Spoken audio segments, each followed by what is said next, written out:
Hi you guys, welcome back to another week on the Brush by Brandy YouTube channel. This week we're actually working on this piece behind me. Yes, it is up on its end, it's tipped upright, we'll get it down on its feet, but actually this one I'm going to take and we're going to do white.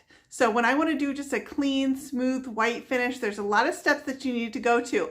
White actually can be more complicated to paint than just about any color. So we're going to take this, and it's actually been stripped down to the raw wood. This is a customer's piece. And we're going to go ahead and give it that really clean, smooth white. But what are all the steps you need to go through to make sure that you don't experience bleed through and discoloration and get a nice smooth coat on it? So if you guys want to see that, we're going to add a little bit of decorative accents that are very specific to the customer's taste, which should be fun. We're going to take a piece of furniture and make it something custom for her, which is something I love to do. So you guys, if you guys want to see this, go ahead and stick around and let's get started on this one. Here's the inspiration piece my customer sent me for her buffet, and this is one of the first pieces I ever did. You can tell by the backyard staging. This is the condition of the buffet when I first got it, stripped down to the bare wood. This is going to present some challenges. When my customer brought me this piece, she done a great job of stripping it back to almost near bare wood, but that's going to present a problem when I'm trying to paint the body. Because exposing that bare wood means that all the tannins, all the oils that are in the wood are going to have a tendency to bleed through the paint. So I know I need to seal the wood. I'm not going to worry about the top because we're going to do a wood stain top. So I'll come back and finish sanding that later. But on this body, I've been hitting this with a coat of shellac just about every time I walk by it. I know that these pieces are huge bleeders, and so I know it's going to need a lot of protection. So right now I'm at 3 coats of my shellac on here, and I think this should be good because I still do plan to use a stain blocking primer. The stain blocking primer is going to help me turn this to white, and the shellac will keep it protected. So I'll have 3 coats of my shellac, and then we'll go ahead and get a stain blocker on here as well, and that should mean I can go ahead and lay paint on top of this beautiful wood. With 3 coats of shellac over my entire buffet, I'm also going to use Wiesel Stain Blocking Primer, and I'm choosing to use this because it's going to bring the color back to a color closer to my final color. I chose a light gray primer because light gray helps to actually brighten whites. I just did 1 coat of my light gray primer because it gets pretty good coverage. I already have the stain blocking I need, and I just wanted this for some color. Once my primer was nice and dry, I came back and gave it a light sanding, and then I'm going to start with my paint. This is one of my new paint colors from Daydream Apothecary, the Cozy Home line by Brush by Brandy, and this color is called Comfort Zone. I chose this color because it's really close to the inspiration piece that the customer gave me, but it's also this nice creamy white. It doesn't have too much yellow, not too much gray in it. It's what I would call the perfect tone of white. But white doesn't have to be boring. We're going to add plenty of accents to this piece to really customize it and make it personal to the customer. But this warm, comfortable white is going to be the perfect backdrop for all of my accents. When I created this custom color mix, I wanted it to be that perfect, cozy, custom color mix. It reminds me of a cashmere sweater or a cozy knit blanket sitting by the fire at home. I really enjoy working with the Daydream Apothecary paint. It got really nice coverage. I did end up doing 2 coats of my white over my gray primer. I'm brushing this on using a synthetic bristle brush. These are from Klingon, and I'm brushing them in long, even, linear strokes. I do this to try to eliminate brush strokes that stop in the middle of my piece. Anywhere that I might have needed some, I can use a mist of water just to help my brush glide over the surface.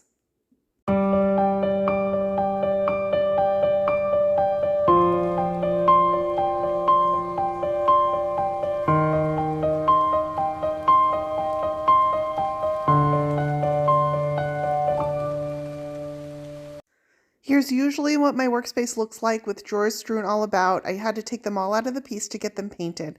Let's go ahead and add my second coat. I gave these a light sanding in between coats, and I'm going to repeat the same process.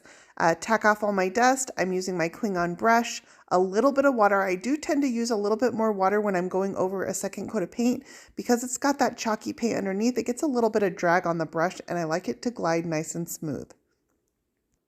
On this coat in particular, because it's my final coat of paint, I'm going to make sure I get those nice, long, even, linear strokes. I'm going to make sure I clean them up at the end so they're all going the same direction as straight as possible. I make sure I get any excess that might have dripped along the edges, and then I absolutely cover those edges as well. 2 coats of paint on my entire body, and I've got a beautiful base coat. Let's take care of some repairs. These old drawers were felt lined, but the felt had been glued into the base of the drawer and there was no getting it out. Trust me, I tried. So I'm going to go ahead and just replace the bottoms of the drawers. With a light tapping, I was able to pop the bottom of the drawers out, cut a new piece of wood to replace and slid that right back in, and then made sure to attach that with a couple of nails. If you remember at the beginning of my video, this top had been mostly sanded, but I did need to clean up a lot of the spots. So I used my Surf Prep sander and got those nicely sanded. I had a spot on the edge of the veneer that needed to be glued, so I slid a little bit of glue in there and then left that clamped overnight. With my top all the way sanded down to bare wood, I used an 80 and then a 120 and a 220 grit sandpaper on my Surf Prep sander. I'm going to apply an even coat of Minwax stain. This color is called Jacoby and it's probably one of my favorite dark stains to use. It takes to this mahogany wood really well. This contrast of the dark wood top against the light body is going to be beautiful.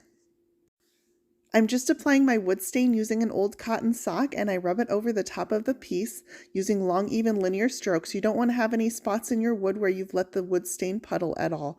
Once I've gotten the entire top done, I'm going to come around and make sure I do those edges. The front, my repair is all nice and done, so I can go ahead and put some wood stain over the front of this piece now. I just got done soaking all this hardware in white vinegar and water, and here's what I came out with. I have to show you guys this because it's kind of crazy. In all this hardware, I have 4 different metal finishes. So I have the rosettes cleaned up to be this pretty silver, which I could polish it more and get those nice and clean, and that would be a pretty finish on its own, except that the handles have a plating on them and it won't come off like the rosettes did. So that's nice and secured. And then some of the handles look like they might have been replaced at some point, so they cleaned up to be this shiny gold. The reason I think they might have been replaced is because if I look at the back, they're totally different backs. And then I've got the hinges, which are this shiny gold color. So between all this hardware, I have 4 different metal finishes, and there's no way I'm going to get these consistent to their vintage finish. So these are a perfect example of hardware that I need to paint. When I'm painting hardware, even the order that I paint them in matters. So I start off poles that need to get movement by painting the back side of them. So I want both sides of these to be painted, but I'm going to do the back side first so that when I turn them over, the front side is my final one to get painted. Same thing with the hinges. They get movement. All sides need to be painted. I'm going to do the back sides first. Rosettes do not have movement on them. They stay on their one side. So those I'm going to start with the face of them first. All right, I make sure that I use a good quality spray paint. This is an example. It's an all-in-one paint and primer. It has a primer built into it. So I've shaken this up and I'm going to go ahead and give these a first coat. It's going to take me several coats, probably 2 on the front and 2 on the back, and then a clear coat over top of these, a clear coat of lacquer, just to do this hardware. While my hardware is drying, I'm going to start accenting the body. I gave it a coat of clear coat just to protect my paint while I add some accents over top. I'm going to use some dark brown wax to accentuate the moldings on these drawers and set them off from the white body. I just took a little bit of dark brown wax on a natural bristle artist brush and I outlined the drawers, and then I came back and smudged them out a little bit. The nice thing about solid wood drawer boxes is stains can always be sanded out, so I have a helper doing that for me. Alright, so I want to add some Harlequin pattern to this drawer here, and I have this Harlequin stencil which I love and I use all the time, but it's really oversized for this drawer, which would have cut off the tips of my Harlequin.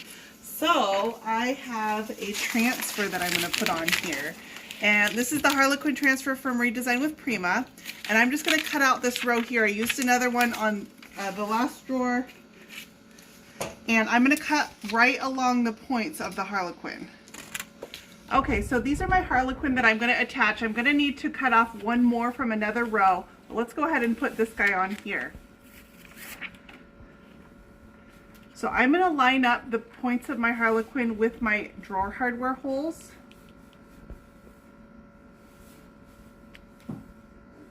And then get it all the way over to the side, and I'm going to press that on. I am going to cut off the very bottom and the very top of this.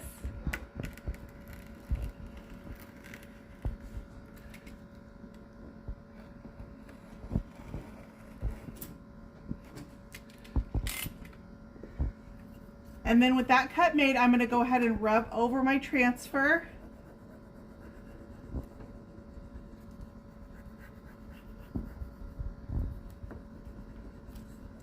And once I've gone over it once, I'm going to start pulling back the clear hardware while I rub at the same time. And I'm just going slowly, making sure that I leave behind all of my design onto the furniture piece. So this is about the easiest Harlequin you can do. There was no taping, no measuring.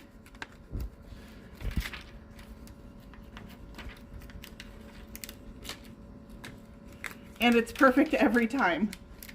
All right, and that is my Harlequin pattern across my top drawer. I'm gonna rub over it with my fingers just to seat the pattern everywhere. And I'll go ahead and cut off another diamond to finish off the pattern, and this drawer will be done. My customer gave me 2 cues of things that she loves to use on this buffet, and one of them was Harlequin and the other one was fleur-de-lis. So I'm going to go ahead and cast some molds. I'm also going to cast this tassel and trim mold to use on the inside of my doors. I'm mixing up a little bit of my amazing casting resin. I mix it in an equal parts A and B, stir them up in my cup, and now I'm going to pour them into my silicone mold from Redesign with Prima. I just use a popsicle stick to push the resin into any area of the molds that need help, and then after about 10 minutes I can come back and remove my resin from the mold. I just use a little bit of spray paint, and I spray painted my fleur-de-lis molds in black to match the hardware that's going to go on the front. The tassel and trim mold I spray painted in a gold, and you'll see that on the inside later. These fleur-de-lis I'm going to attach to the front of the drawers to give the look of a keyhole. So I went ahead and measured out the center of the tops of my drawers. I'm going to use a little bit of Titebond Quick and Thick adhesive, and I'm going to apply these right to the centers. I'm going to use a little bit of painter's tape just to hold my molds on until that glue dries. Once my glue on my molds is nice and dry, I can come back and pull that tape, and I'm just going to apply a little bit of gold gilding wax from Redesign with Prima. I'm applying it just using my fingers, and I'm applying it over the tops of the moldings and then on the very tops of my fleur-de-lis. My customer had initially liked white gold gilding wax, but when I tried to put it on over top of the white paint, it just didn't show up at all, so I ended up using the pure gold, which is called Eternal. With all my details done, we're ready for some clear coat. The first step in spraying any clear coat is you always want to be sure that you strain your clear coat, and this is just going to take out any irregularities or parts in your clear coat that may have settled in your container and are thicker. So that's been strained and is in the container, and this is ready to go ahead and spray another coat. We're spraying Daydream Apothecary Dream Coat today.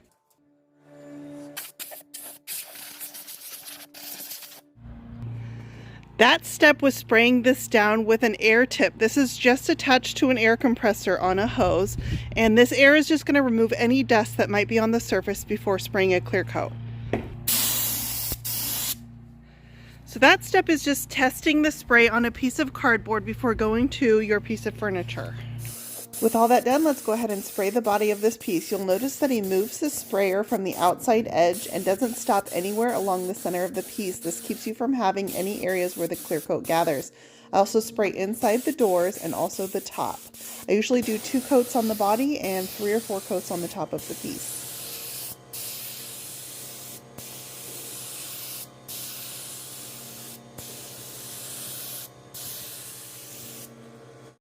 Here we are at staging day on this piece. It came out really cool, you guys. White doesn't have to be boring. So I staged this with a little bit of dramatic art and some flowers that kind of follow, some gold that just ties in with my little bit of gold details.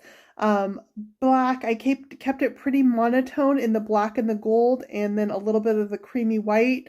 I turned my books around so you see the white edges instead of the black bindings. And so those are in the color scheme, but I'm ready to take some photos of this one and call it complete. Here's the finished product on this one. Whites tend to be a little bit harder than most other colors, but I think it turned out really fabulous, and I love this shade of white. So check out the Cozy Home collection from Brushed by Brandy and Daydream Apothecary. If you guys enjoyed this video, click that subscribe button. You can find links for everything I use in the description for this post. And as always, you can find more Brushed by Brandy on Facebook, Instagram, Pinterest, YouTube, and on my website at brushedbybrandy.com.